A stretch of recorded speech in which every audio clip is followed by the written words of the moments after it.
Nevada Territory, autumn of 1873. The wind carried more dust than hope. Joelle Ellard tightened the shawl around her shoulders and stepped into the trading post in Dry Creek with a bundle pressed to her chest. The door creaked behind her and shut out the wind, but not the weight in her chest. The quilt wrapped in her arms was the last thing she owned that had not already been traded, sold, or burned for firewood. It was the one she had started sewing the night her husband, Thomas, came home from the war. It had taken her 3 years to finish, stitched in between babies, sickness, and prayers. Now it would be gone. "Morning, Joelle," said the shopkeep, not unkindly, but not warm either. She nodded, her voice caught in her throat. She unwrapped the quilt and laid it on the counter. Soft reds and faded ivory, the corners still strong, the edges frayed just a little. "I need flour. Beans too, if you can spare it." The shopkeep looked it over, rubbing his bristled chin. "Could give you a sack of flour and a pouch of coffee. Not much call for quilts this time of year." "It has hand-stitched corners," she said, trying not to sound desperate. A pause. "I can throw in a tin of peaches." She almost said yes. Almost. But then she heard a chair scrape behind her and the quiet creak of boots on wood. A man's voice, low and steady, cut through the room. "I will cover the rest." Joelle turned. He stood a few feet behind her, quiet like someone used to being overlooked. Tall, shoulders broad, dark hat pulled low. His coat was worn but clean, his boots dusty from the road. He looked like he had come a long way without saying a word to anyone. His eyes, though, were gentle. Steady. Like nothing in the world could shake him. "I do not need," she started, but he held up a hand. "Not charity," he said. "Trade." She frowned. "For what?" He reached into his coat and pulled out a small leather pouch. He set it on the counter. "Let her keep the quilt," he said to the shopkeep. "Put the rest on this." The man behind the counter hesitated, then nodded, dragging the pouch toward him. Joelle stood frozen. "Why?" He looked at her and for a long moment did not say anything. Then, "Because no one should have to trade their last quilt for beans." His voice was rough but quiet, the kind that stayed with you long after. She stared at him. "You do not know me." He nodded once. "But I saw the way you looked at it before you let it go." She swallowed hard. "What is your name?" "Jack Avery." He tipped his hat, then walked past her and out into the wind like he had not just changed something in her life. Joelle stayed rooted there, one hand on the quilt and the other pressed to her stomach where it ached from going too long without food. The shopkeep pushed the flour, beans, and coffee toward her. She left the tin of peaches on the counter. Outside, she found Jack standing by his horse, checking the saddle straps. He did not look up when she approached. "You did not have to do that," she said. "I know." She looked at his horse. It was lean but sturdy, like him. "I can repay you," she said. "I sew. I cook. I have 2 boys." At that, he looked up. "They are not with me right now," she added. "They are with a neighbor. I could not feed them this week." His jaw tightened, but he said nothing. She shifted the bundle in her arms. "I do not take kindness easy, Mr. Avery." "Neither do I." He mounted his horse. "I have a cabin," she said suddenly, 3 miles east near the ridge. "If you are passing through and need a place to rest." "I do not have much, but the roof holds." Jack glanced over his shoulder at the road behind him, then forward again. "I will ride that way," he said. "See if the wind is better." And with that he turned his horse and rode east. Joelle watched him until the dust from his horse faded into the sun. By nightfall, she had the fire going and the boys back under her roof. Wilder, her oldest at 6, clung to her waist, while little Weston barely 4 rubbed at sleepy eyes and asked if there would be bread tomorrow. "Yes," she whispered, "there will be bread." She had just settled them into their shared cot when she heard the faint sound of hooves outside. She opened the door, heart thudding. Jack sat atop his horse, framed by the darkening sky, his hat in hand. "I will sleep in the barn," he said. "I have a chair by the fire," she replied. "And stew." "You paid for it, after all." He dismounted slowly, careful not to startle the boys. Joelle stepped aside and he walked in like he belonged there. She watched him eat, quiet and polite, never asking more than she offered. He listened when she spoke, nodded when she talked about the boys. He looked at the quilt folded neatly on the cot, and his eyes softened just a little. That night, he slept in the chair by the fire, boots off, hat on his chest. Joelle lay awake on her cot across the room, listening to the steady rhythm of his breathing. It was the first time in months she had not felt afraid as she closed her eyes. In the morning, the boys were already climbing on Jack's boots before he had even opened his eyes. Weston giggled, tugging at the long strap on his saddlebag. "Is this yours?" Wilder asked, holding up Jack's canteen. Jack sat up, blinking against the morning light. "Yes, it is. Can I be a cowboy too?" Wilder asked, chest puffed out. Jack looked at Joelle, who stood at the stove with a faint smile. "You already are," he said. The day passed with quiet chores and small laughter. Jack repaired the broken hinge on the barn door. He hauled water from the creek without being asked. He said little, but the boys followed him like he was made of something they had never seen before. Certainty. That evening, Joelle handed him a plate of stew and sat on the step beside him. The sky was streaked with gold and fire. "I do not know what you were running from," she said softly. "But you were safe here." Jack looked at her. "I am not running," he said. "I just did not have anywhere to stop." She looked out over the dry grass, the shadows stretching long. "You do now." The frost came early that year, curling across the window panes like white veins and hardening the earth beneath Joelle's boots before sunrise. Jack had stayed 4 days now, though neither of them had spoken a word about how long he meant to linger. He rose before the boys stirred, fed the mule without being asked, and returned with a brace of rabbits slung over his shoulder the morning the hens refused to lay. Joelle found him behind the cabin, skinning them with a sharpness that spoke of long practice. "You trap?" she asked, easing a bucket into the water barrel. "When I have to," he said, not looking up. "Tracks were shallow. They'll move lower soon. You sound like you learned that from the mountains themselves." "They taught me plenty," he said, wiping his blade clean on a patch of burlap. "But they never gave anything for free." She leaned against the post. "Neither does the desert." Jack glanced at her then, brief but direct. "You lived here long?" "Not by choice," she said, brushing hair from her cheek. "Thomas bought the land when he came back from Virginia. Said it was clean slate country. We had plans. Chickens. Wheat. A little schoolhouse down the way. Disease got him before any of it took root." Jack said nothing. The silence that followed wasn't awkward. It was the kind that held space. She continued. "I keep thinking if I can just last through the winter, things might settle. Maybe next spring I can trade enough to get a milk cow." Jack folded the hides, his movements quiet. "You'll need more hands. One woman can't run a whole piece of land." Joelle felt her pulse tick, but her voice stayed even. "I've managed so far. I meant no offense." "I know." She looked down at her hands. "I'm just tired of needing help." Jack nodded once. "I understand that." That afternoon, Joelle found Wilder crouched near the barn with both palms pressed to the dirt. Weston sat beside him, watching intently. "What are you two into now?" "Mr. Avery says rabbits move where the shadows fall longest," Wilder answered. "We're checking." She knelt beside them. "And how do you plan to catch one?" Wilder pointed to a crooked line of stones they'd arranged. "We're building a snare. Like he showed us."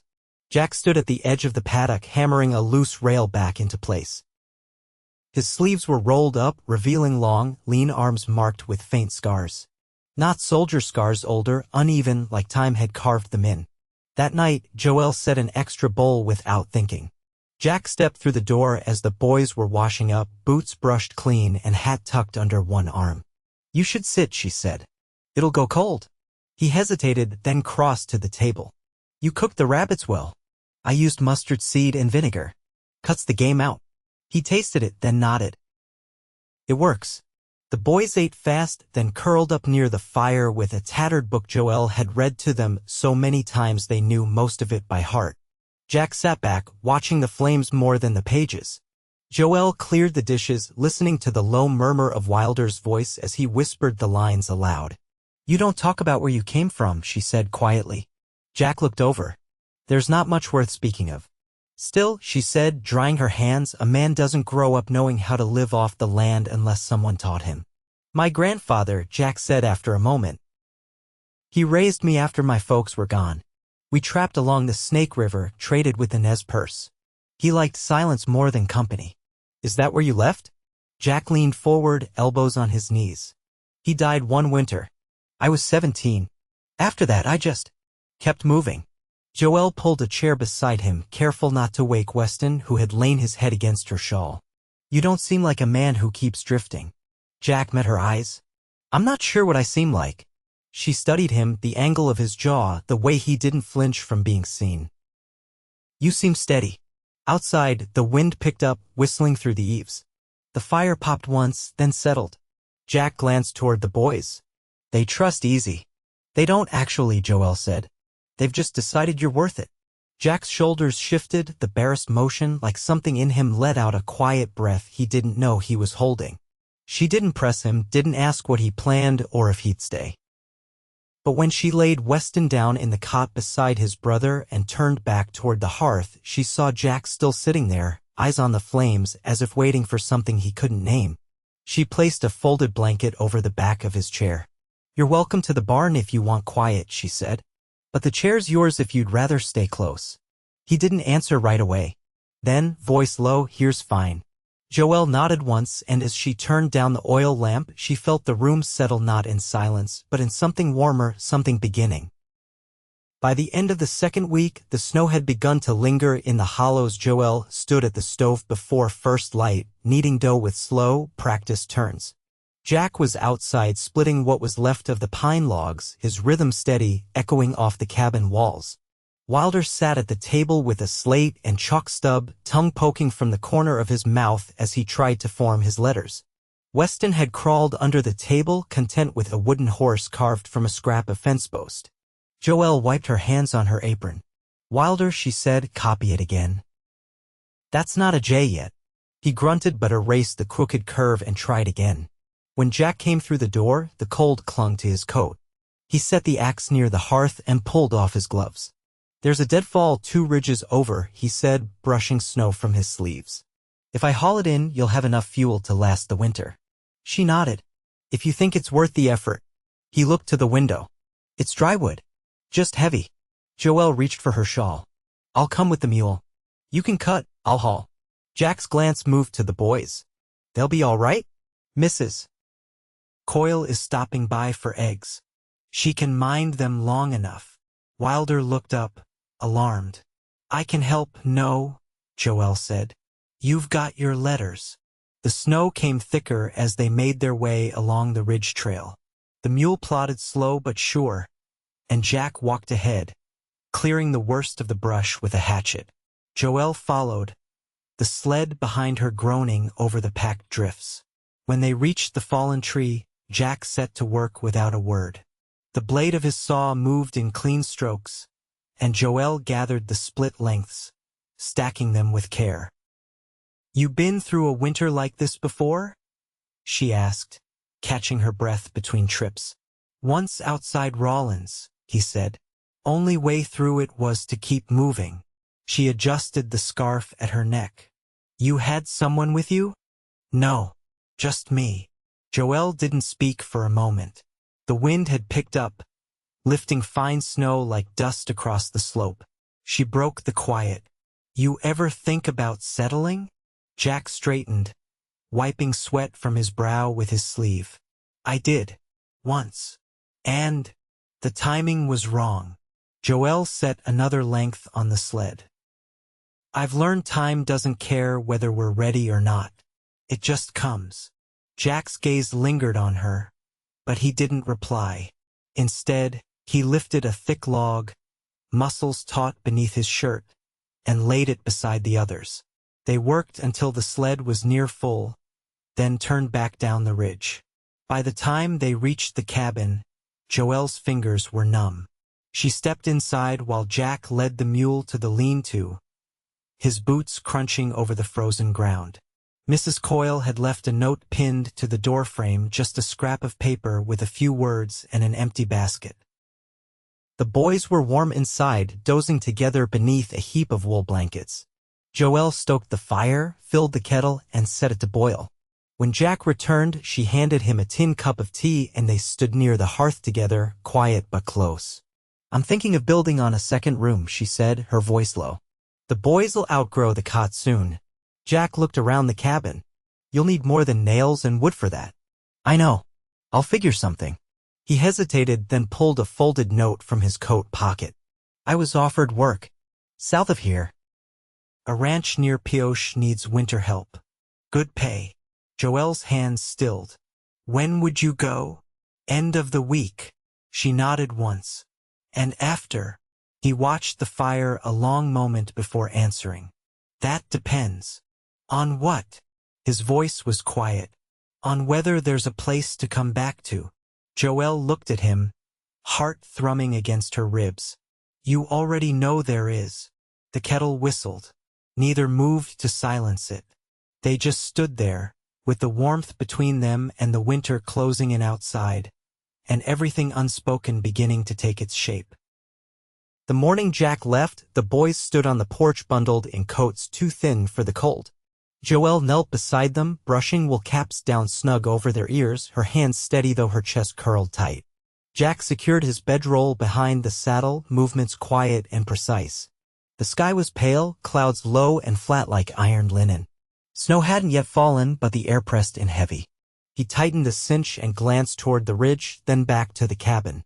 "I'll be gone 6 weeks," he said, voice low. Joelle met his eyes. "I'll keep the fire going." He stepped closer, the space between them narrowing like a breath held too long. His hand brushed hers, not by accident. "I'll send word if that changes." "You won't need to." He nodded once, then crouched to speak to the boys. "You keep your mother warm, here?"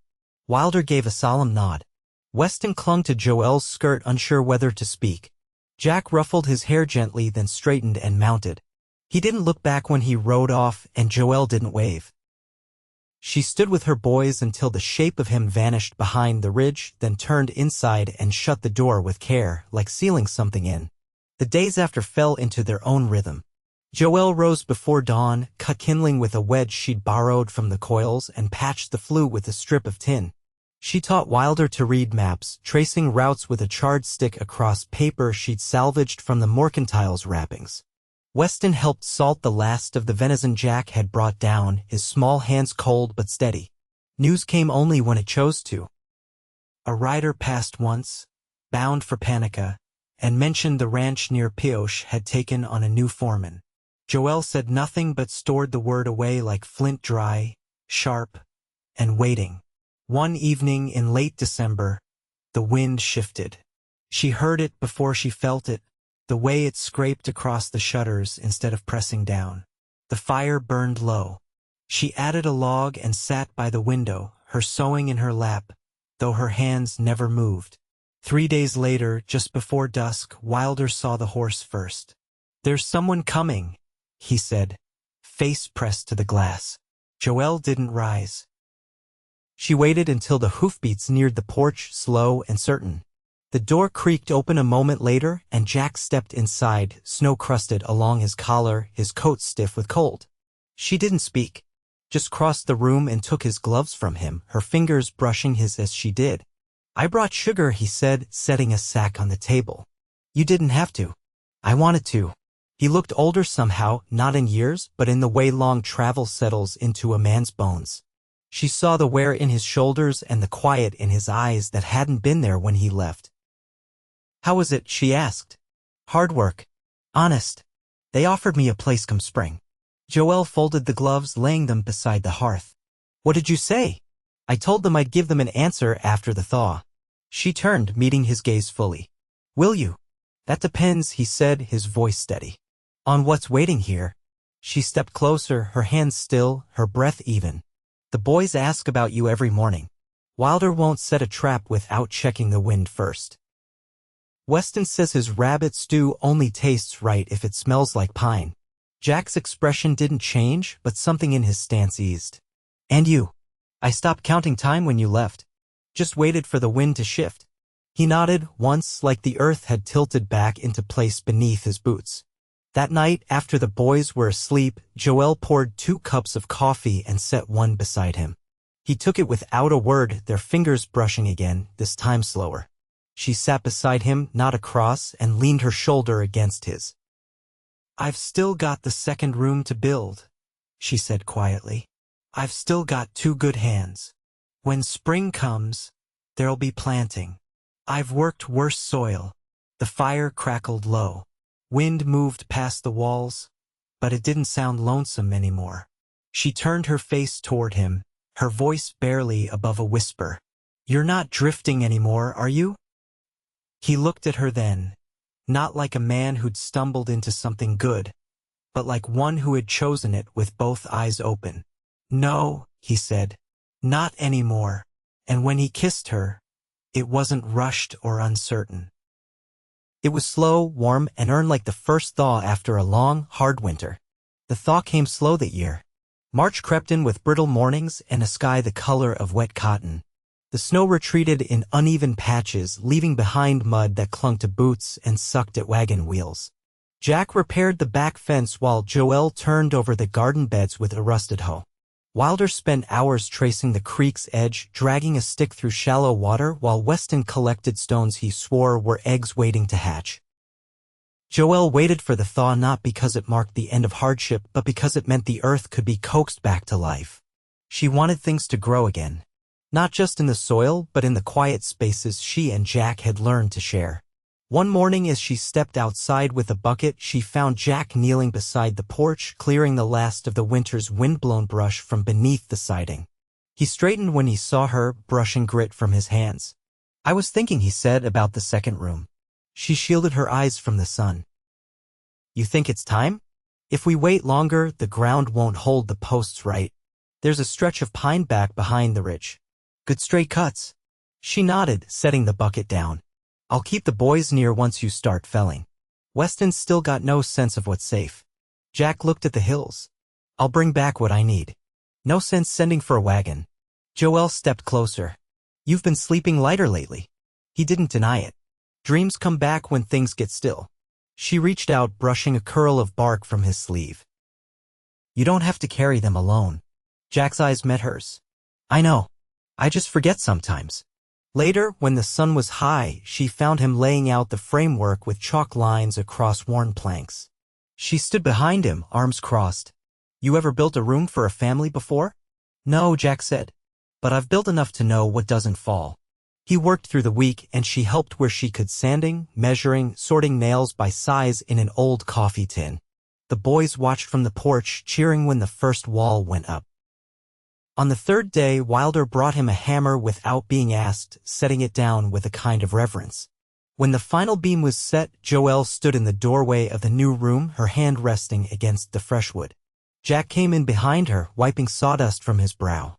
"It's not perfect," he said. "No," she said, "but it's ours." He looked at her a long moment, then stepped closer. "I've been thinking about the offer down south." Joelle turned toward him, her jaw tightening just a little. "Have you decided?" Jack nodded. "I turned it down." She felt her breath catch, but he wasn't done. "I don't want to leave again. Not unless you're with me." Joelle's voice came quiet, but sure. "I don't want to leave either." Jack reached into his coat pocket and pulled out a coin, worn smooth along the edges. "This was my grandfather's. He always said if it stayed in your pocket through winter, it meant your roots were good." Joelle took the coin, running her thumb across its face. "I want to marry you," Jack said, eyes steady on hers. "No rush. No show. Just you and me and the boys. If you'll have me." She didn't speak right away. Instead, she took his hand and pressed the coin into his palm. "You're already theirs," she said. "And you've been mine since you brought that quilt back inside." They married 2 Sundays later, with Mrs. Coyle standing as witness and the boys holding wildflowers picked from the thawed edge of the creek. Jack shaved that morning, and Joelle wore the same dress she'd worn the day Thomas brought her to the land, only this time she didn't feel like something starting over. She felt like something finally coming home. That night, after the boys had fallen asleep in their new room, Jack and Joelle sat side by side on the porch, the stars bright above them. "I never thought peace would feel like this," he said. Joelle leaned against him, her head on his shoulder. "What did you think it would feel like?" Quieter. Lonelier. Like the end of something. She smiled against his shirt. It's the beginning. Years passed. Wilder grew into long limbs and steady hands, and Weston learned to read by the firelight. Joelle taught both boys to care for the land, how to mend a fence, how to sense a storm by the way the trees leaned. Jack taught them to listen before speaking and how to tie a knot that wouldn't slip.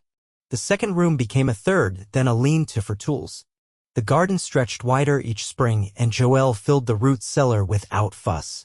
Jack never left again, not for work, not for winter. He stayed, and the land steadied under him. They didn't speak of what had come before: loss, hunger, the ache of being alone. They didn't need to. It lived beneath the surface, but it didn't own them anymore. One June evening, after supper, Joelle stood at the edge of the field, watching the boys race toward the creek. Jack came up beside her, wiping his hands on a cloth. "You ever think how far we've come?" he asked. She nodded. "But it's not the distance that matters." He looked at her, brow lifted. "It's who we're walking with," she said. Jack reached for her hand, and she let him take it, their fingers lacing together like they'd always known how. They stood there a long while, the sun dipping low, the fields gold and whole beneath it. And there was nothing more to ask for,